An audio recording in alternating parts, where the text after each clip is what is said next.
What's going on, basketball fans? Welcome to another episode of NBA Central. And so we're going to talk about Dame Lillard today. Dame Lillard dropping one of the most efficient 60-point games in NBA history. We're going to get into all that, plus some more, and comparing his legacy and why he needs to get the heck up out of Portland. We're going to get into all that and more right after this. The number one place for your daily basketball fix, NBA Central. Hosted by the one and only CEO Haize.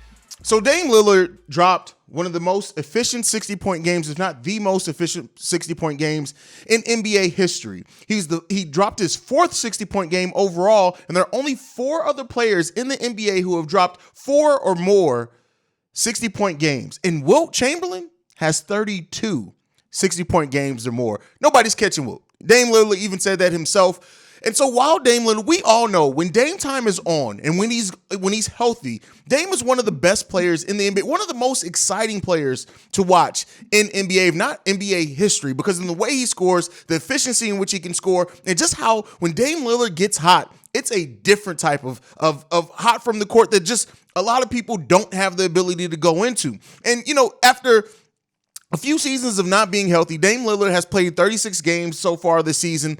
And still, he has missed a handful of games. And in those 36 games, he's averaging 30 points per game on 46% shooting from the field, 37% shooting from three, while taking 11 three-pointers per game and 90% from the free throw line. He's also chipping in 4 rebounds, 7.4 assists, and almost a steal per game. Dame Lillard is one of the best players in the NBA.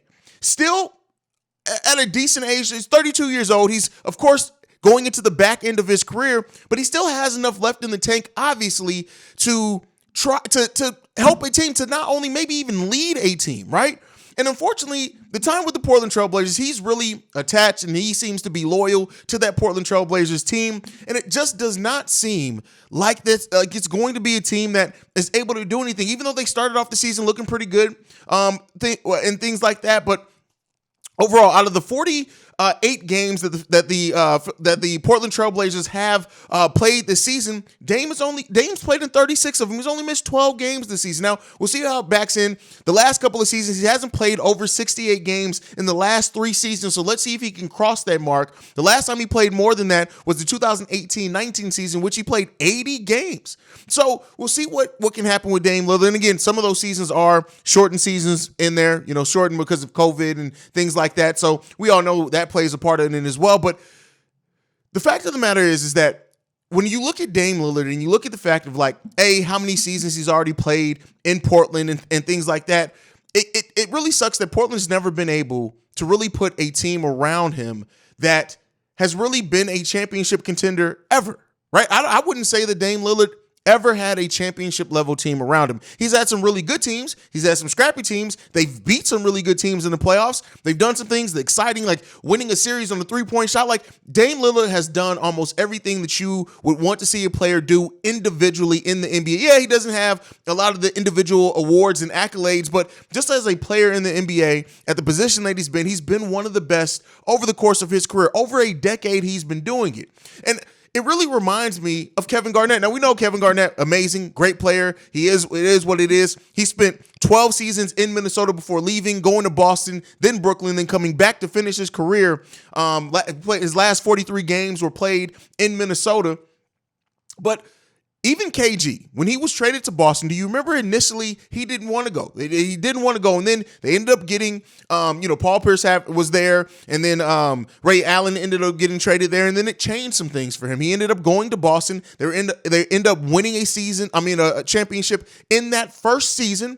And yeah, they had really good teams after they were never able to get back to a finals or anything like that. But all that aside, is Dame Lillard repeating the same mistakes Kevin Garnett is? And that is, while I love the loyalty, especially in a time where players switch teams every single day, and while the Portland Trailblazers have developed some players on this roster, Anthony Simons is one. Yeah, CJ McCollum's gone. They brought in Jeremy Grant to try to solidify that team as a playoff team. Yusuf Nurkic is still a really good center in my estimation. Gary Payton the second is a really good player as well. Hasn't really been able to be healthy so far this season, so we haven't really gotten to see. He's only played 9 games on the season so far. But there's no mistakes to be made about it, is that they have not been able to just put a contender around Dame Lillard. Now, some could say, is that Dame as a player, especially as being the lead player? How much of that do you put on him?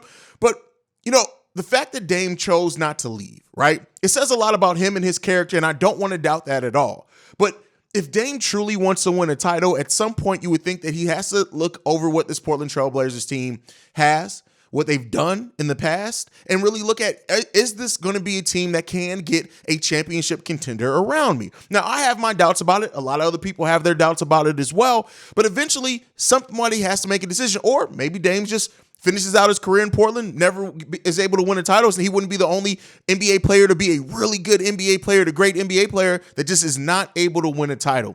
And the fact that I think we've never gotten to see a Dame time in the finals is something that we all are missing as basketball fans, whether we think we understand that we're missing out on it or not. But the question is, when Portland sits there and look at this roster, yes, they have Anthony Simons, a nice young player. They brought in Jeremy Grant. Is he going to end up staying there? Things like that.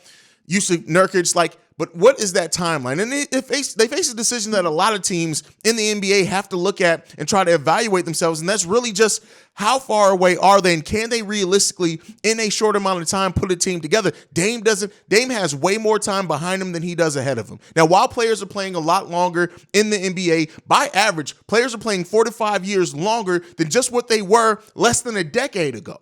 So with that being said, Dame could possibly, if he can stay healthy, have more than enough time ahead of him to try to win a title. But the biggest question is that going to happen in Portland? Portland, who's won their last 2 games. They're 4-6 over the last 10, though, and they currently sit right now as the 12th seed in the Western Conference, not even in the play-in tournament. And even if they decide to go through this whole season and just see how it goes, again, the Chicago Bulls have the rights to their first-round pick if they do not make the playoffs. So they're incentivized to really maybe just let it ride out and see where it goes. But in that being said, if they do miss out on the playoffs and have a lottery pick, even if you do draft high, unless you're adding and get lucky and win and add Victor Wembanyama, he's able to get going and is that generational player right away, and you're able to pair that in the veteran and Dame and then try to go after that, which that's a long shot. But then do you look at it and say, maybe even if Dame wants to stay in Portland, as the Portland Trailblazers, do you have to look at it and look at the business aspect of it and say, hey, we got a huge contract here in Dame Lillard. We can get some assets back. You can't tell me, especially if the Phoenix Suns decide to move on from Chris Paul and realize he's not going to, it's almost a wrap for him. Not to say that they can necessarily match salaries, but again, you look at teams around the NBA, and after this season, there's going to be a lot of teams that thought that they were closer than what they are because of the parity right now in the NBA, and they're going to have to make a decision on their roster. And for some of those teams, they have a lot of young pieces, and maybe a couple of ones that are better than the other, but a lot of young pieces that can interest the team. Do you then look and hopefully try to pry Dame Lillard away? Like, is it eventually going to be a situation in which Dame or the Portland Trailblazers as a franchise have to look at the situation and say, no matter what, no matter the loyalty here, no matter the love here, no matter the desire to keep this relationship together, do we have to move on for the betterment of both parties? And that's really what it comes down to. If the Portland Trailblazers were to ever put Dame Lillard on the trade block and want to offer that, they're going to get a haul back. They're going to get a haul that relatively looks like something that you can try to rebuild your franchise around, whether it is mostly picks or whatever else. But that time is ticking. And every time Dame goes down and misses some time and gets hurt, every single time, every year you go by and you draft another young player that ends up either not working out or their timeline they don't progress in a way that is going to fit how much more time you have with Dame Lillard. A lot of those questions are there, and you have to answer that at some point in time. Yes, you could just ride it out, just roll the dice and let it see where it's going to be, let it come to its natural conclusion. But as we know with the NBA and most teams, these are businesses as well. And very rarely do you see a team just stick with a player over the course of their whole career at a Dame Lillard's level if you're not in contention. So, with that being said, also Portland, we know, not one of the biggest markets in the NBA. And so there may be a thing there. Let's keep the star that we actually drafted and developed here. There absolutely could be that mindset, and I respect that mindset. But where is it going to end you up? And that's the question that the Portland Trailblazers and Dame Lillard eventually have to ask themselves. And at some point, they're going to have to face the ugly truth, whether we're just not going to compete. It's just not going to be for me. Dame is just not going to be on a championship level team ever in his career. Or is Dame eventually going to chase that title? Let me know what you guys think is going to happen down below. What do you think should happen? Do you think Dame should request a trade? Do you think Portland, even if Dame doesn't request a trade, should be listening to offers, especially in a draft that could be very deep? Or they could kick the can to next year, in which it may be that not the 2023 draft, but the 2024 draft, in which that may be the first draft in which the NBA starts allowing high school players to enter the draft again, and maybe it could technically be a double draft as far as talent. Let me know what you guys think on all that down below. Make sure you're also following the show at NBA Central Pod on every social media platform that we are on. Otherwise, thank you so much for tuning in. You can follow me personally at CEO Haize, the CEO Haize. You can send us any feedback, questions, comments, concerns, NBA Central Show at gmail.com. But that is it for me for today, basketball fans. Peace, y'all. Love y'all, man. I'm out. This has been a presentation of the Breaks Media.